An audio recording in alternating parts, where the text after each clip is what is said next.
We are back. I really appreciate you joining me, and let's see if we can't come up with an interesting question here, which I think we already have.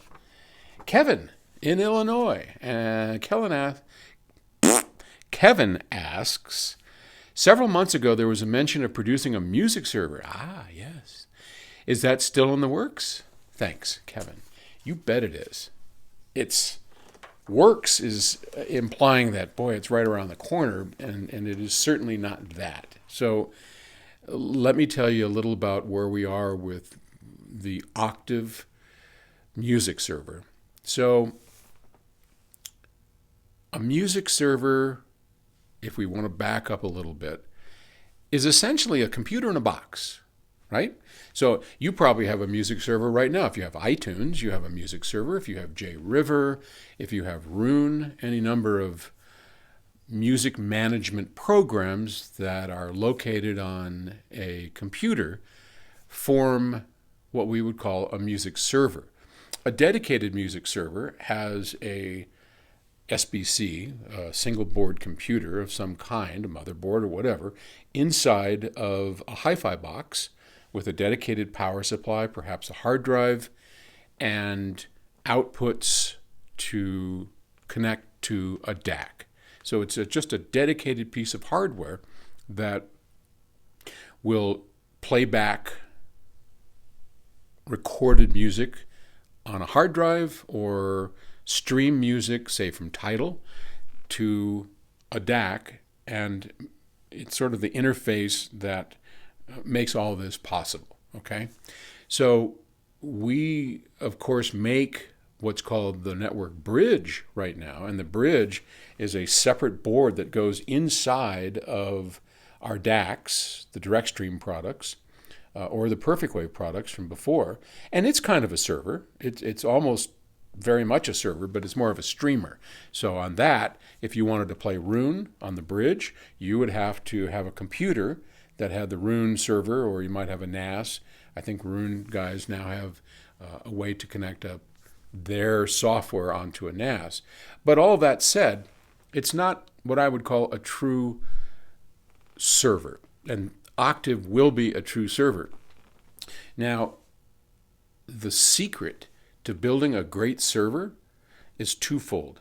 You have to have great hardware, and I'm going to explain that in a minute, what makes that kind of hardware great, and you have to have great software. And by software, I mean the user interface. And the best that I know out there right now is our friends Rune. Rune makes great software.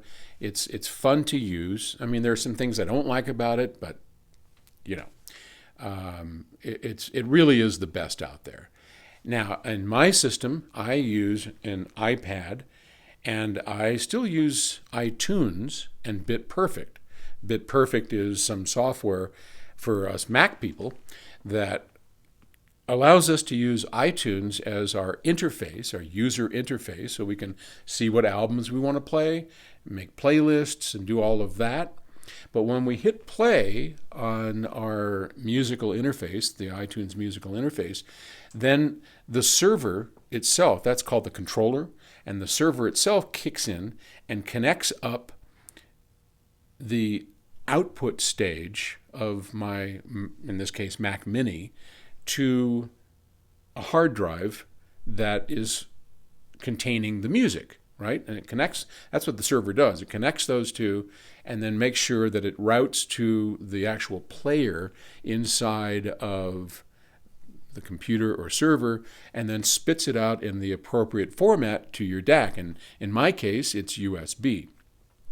When we build the Octave server, you'll have USB out, you'll have I2S out, you'll have coax, which has and XLR, and coax and XLR have what's called SPDIF, the Sony Philips digital interface. It's a serial interface. So you'll have all of those available to connect up to any DAC, and that's how we interface to it. And inside it'll have a hard drive and all that. But the software, the user interface is really, really key, because at the end of the day, a server is a box that sits somewhere and you don't mess with it.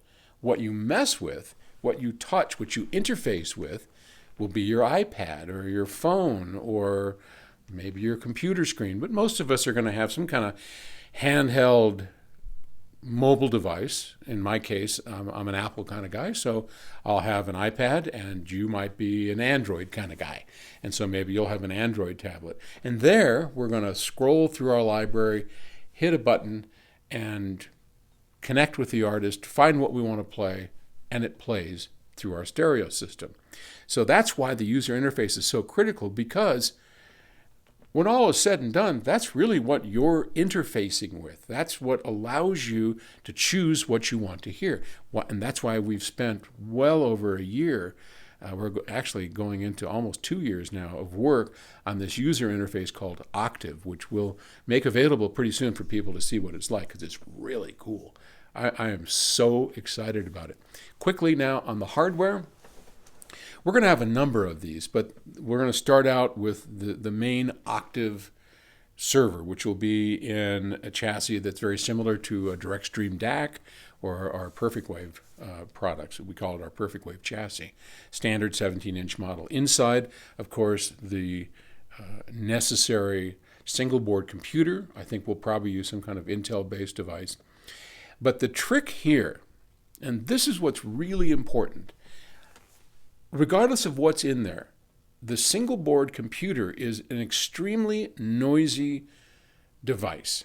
I mean, it radiates noise. You could take an AM radio near any computer, and if you put it close enough, you'll get all kinds of, and that noise is awful when it comes to making perfect jitter-free digital output data. So inside of the Octave server, we will have gone to great lengths for building little metal dog houses around the noisy parts, of completely isolating both galvanically, which means there's no electrical connection whatsoever, and physically, the output board, the power supplies, the hard drive, the ripping mechanism, and the single board computer, so that one does not impact the other. Much more about that to come later on as we get going. But that's a long-winded answer of, yep, we are building a server, and I am so excited about it.